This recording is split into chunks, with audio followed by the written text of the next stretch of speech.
The Good Nurse might be shocking, but wait till you find out what is right and wrong in the Netflix adaptation, because the real story is even more devastating. Charlie and Amy are real. Right, it's always a thing with films based on true stories to have fictional characters thrown in between to make it more interesting. But in this case, Amy Lochran and Charlie Cullen are people in real life, and this story did happen to them. In Netflix's The Good Nurse, the story was told from Amy's point of view, and all that had to do with her life, like being a single working mum with heart disease, were all touched on. And so there was little focus on Charlie as the film was about arresting him, but their relationship with each other was portrayed right by Netflix. Charlie started his nursing career at New Jersey's St. Barnabas Medical Center in 1987 in real life. The serial offender didn't spend up to a year at this hospital before committing his first crime there. The act continued for a very long time till there was an investigation on contaminated IV bags. And that was when Charlie left the hospital for another one. So that was how Charlie ended up moving from one hospital to another, which continued for over 10 years. And it took Amy to take Charlie down when he got employed in Parkfield because she couldn't live in fear, knowing Charlie was a danger to the medical community. Amy, in an interview with People, mentioned how proud she was to have nailed Charlie down when she said, "Watching the movie permitted me to be proud of myself. I showed up as a mum, I showed up as a nurse, I showed up as a friend. The only reason Charlie is still not eliminating people is because of my friendship with him." So yes, they are both real people and still alive. Charlie's victims in the show?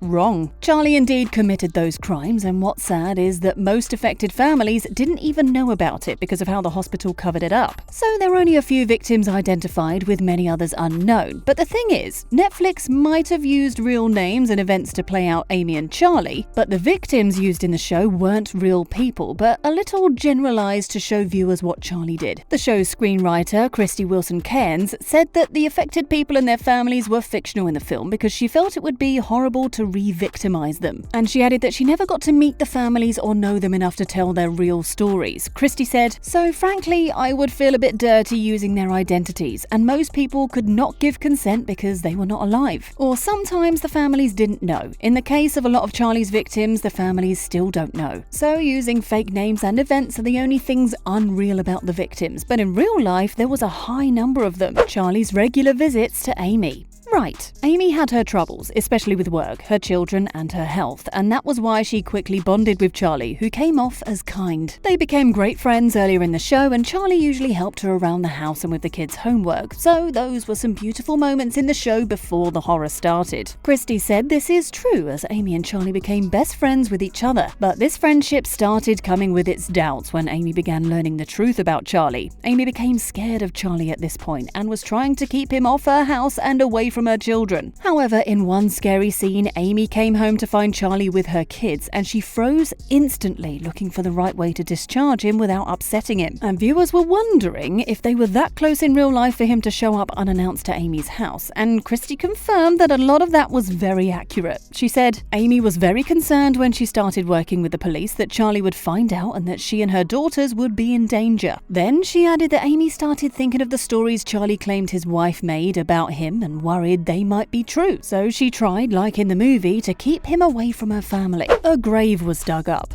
Right. It was a scary and emotional moment when a grave got dug up to aid investigations in one of the scenes in the show. And yes, they went that far in trying to put Charlie Cullen away, so he doesn't continue causing the same damage to other hospitals if he didn't get stopped. Charles Graeber, who did thorough research before writing a true crime novel on The Good Nurse, mentioned that this event truly happened as investigators needed to be sure. Charles said, "That scene is remarkable because I have photographs from that time, and it could not look any more similar to the film. It was horrifying." Then Krysty added, "They disinter at least one of the victims. There might have been two. Danny and Tim oversaw that. Danny Baldwin and Tim Braun were the two investigators attached to the case and were able to stop Charlie with the help of Amy. Amy wore a wire." Right. After Charlie got sacked from working at Parkfield Memorial Hospital, he got a new job immediately, like he always did. And Amy knew that if Charlie didn't get arrested at that moment, he would continue his evil acts again. So she agreed to wear a wire to meet Charlie over lunch while the investigators listened. Amy tried to make Charlie confess at this point, but he wasn't having any of it, as he suddenly got angry and left Amy behind at the diner. This part of the show happened in real life because Graeber ensured that the screenwriter Krysty got the actual audio recordings of how the conversations went. Christy said that all happened. She wore the wire and the cops could hear her heart beating too fast. They didn't know about her heart disease because she'd hidden it from them. She continued by adding that Charlie left the diner to begin at his new work and that the police had to go after him, just like in the film. Charlie got rid of 400 people. Right. At the show's end, viewers found out Charlie got convicted of ending 29 people's lives, but he could only remember about 40 victims. However, experts who looked into the case believe that Charlie had up to 400 victims because he contaminated so many IV bags that everything happened so quickly. And Christy mentioned that this fact in the film is correct because she got it from Graeber's well-detailed novel that in the book, experts estimated that Charlie had between 400 and 1,000 victims. Christy also added that the way Charlie operated, he didn't usually pick the affected patients. Still, his focus was only on the patients in intensive care, and who got the contaminated bag was a random selection, so the screenwriter thinks 400 was a safe assumption. Charlie kept getting away. Right. In the film, viewers understand that Charlie was rumored to have been the cause of demises happening in the previous hospitals where he worked, and in some ways that expose how careless these hospitals were in stopping Charlie, so it's hard to think the medical centers failed society in real life. But yeah, that happened, and the hospitals all let Charlie go ahead with the opportunity to cause more trouble in other hospitals. Graeber said Charlie blamed the hospitals for his actions because he didn't get stopped, and to avoid lawsuits from the affected families, they had to cover up Charlie's crimes. Then Christy added that there was a shortage of nurses at the time, and that's why no hospitals made any background check on him.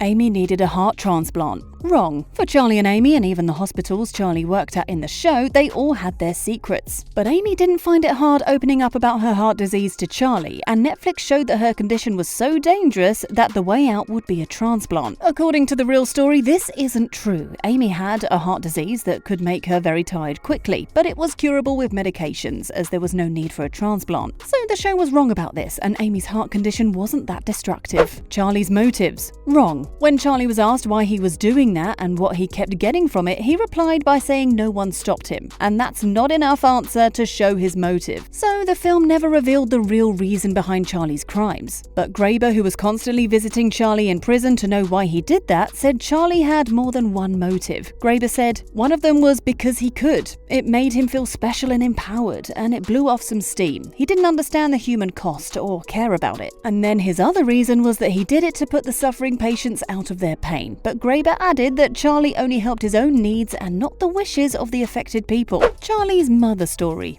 Wrong. Charlie hinted at his mother and how she passed on when he was with Amy after getting rid of one of the patients at Parkfield. He said his mother was disgracefully placed on the hospital bed and remained exposed for all to see, but that story is wrong compared to how it happened in real life. His mother was involved in a car accident that took her life, and Charlie wasn't informed immediately of her passing. So he became angry with how the hospital delayed and showed no regard for him and the pain he felt. And this is entirely different from how it got narrated in the show. So which of these facts do you see differently now? Share your thoughts in the comments, and thanks for watching.